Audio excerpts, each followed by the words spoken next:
मोदी ने आज हरियाणा को कई सौगातें दी, साथ ही साथ कांग्रेस पर भी जमकर निशाना साधा। लेकिन वक्फ पर बवाल को लेकर पीएम मोदी ने भी विपक्ष पर कई तरीके के सवाल खड़े किए और जो वक्फ कानून को लेकर सियासत हो रही है उसको लेकर भी पीएम मोदी ने कांग्रेस को निशाने पर लिया। और साल 2013 में कांग्रेस के शासनकाल में वक्फ कानून में हुए बदलाव को लेकर तुष्टीकरण के आरोपों के साथ कांग्रेस पर बाबा साहब के संविधान को लेकर भी कई बड़ी बातें कही। एक रिपोर्ट देख लेते हैं।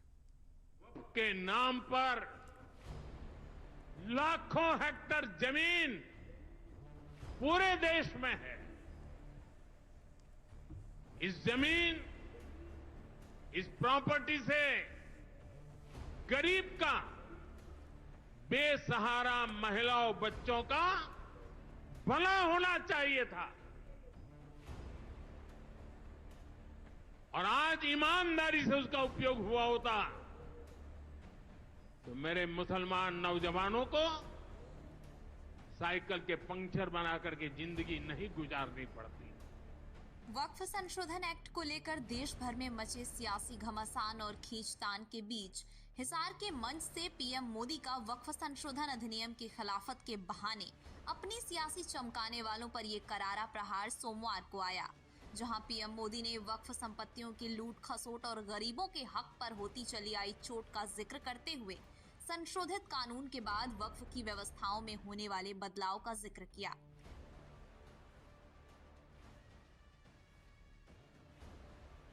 लेकिन इससे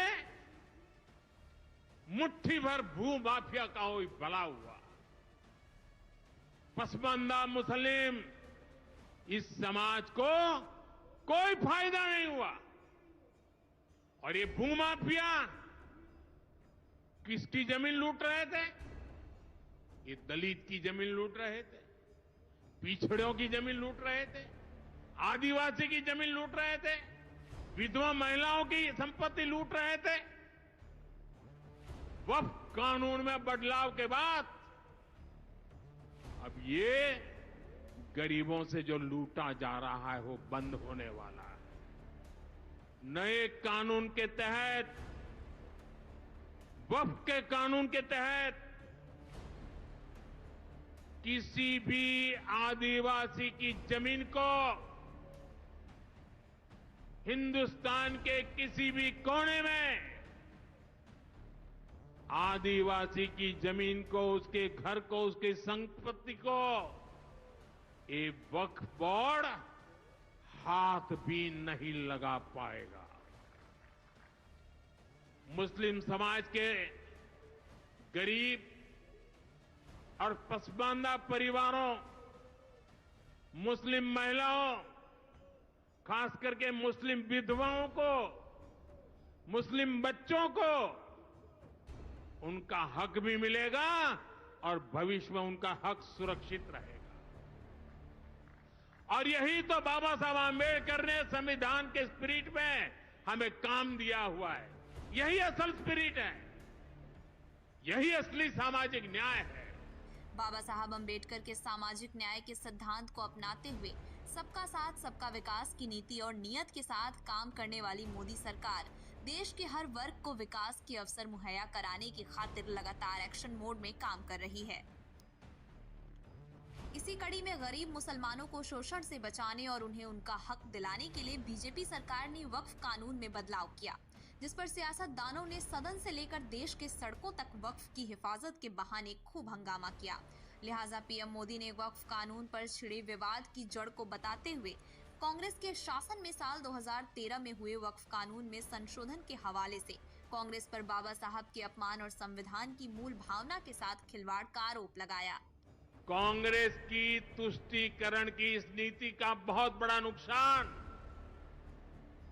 मुस्लिम समाज को भी हुआ है। कांग्रेस ने सिर्फ कुछ कट्टरपंथियों को ही खुश किया है, बाकी समाज बेहाल रहा, अशिक्षित रहा, गरीब रहा।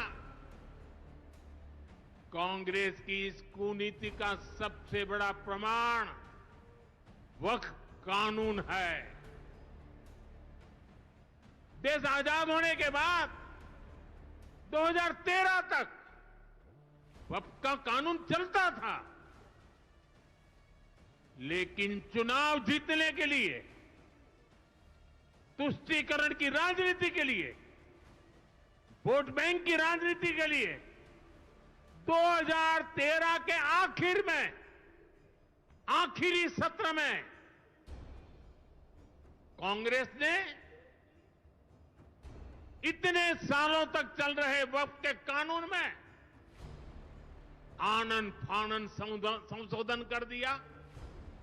वोट बैंक को खुश करने के लिए इस कानून को ऐसा बना दिया कि बाबा साहब आंबेडकर के संविधान की ऐसी की तैसी।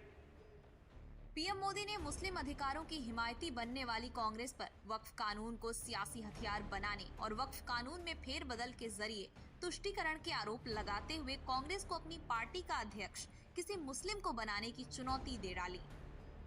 अगर सच्चे अर्थ से आपके दिल में मुसलमानों के लिए थोड़ी भी हमदर्दी है, तो कांग्रेस पार्टी अपने पार्टी के अध्यक्ष मुसलमान को बनाए। क्यों नहीं बनाते भाई? संसद में टिकट देते हैं, 50% मुसलमानों को दो, जीत करके आएंगे तो अपनी बात बताएंगे। लेकिन ये नहीं करना है। कांग्रेस में तो कुछ नहीं देना है। देश के नागरिकों के अधिकारों को छीनना और देना, इनकी नीयत किसी का भी भला करने की कभी नहीं रही, मुसलमानों का भला करने की भी नहीं रही। संसद के दोनों सदनों से वक्फ संशोधन कानून बहुमत के साथ पास होने के बाद राष्ट्रपति की मंजूरी मिलने के बाद कानून बन चुका है, लेकिन कांग्रेस समेत कुछ विपक्षी दल इसकी खिलाफत में खड़े हैं। ऐसे में हरियाणा के हिसार से विपक्ष पर आए पीएम मोदी के इस प्रहार में वक्फ कानून पर सियासत करने वालों पर निशाना भी था और वक्फ कानून को लेकर मोदी सरकार की नई नीतियां भी थी।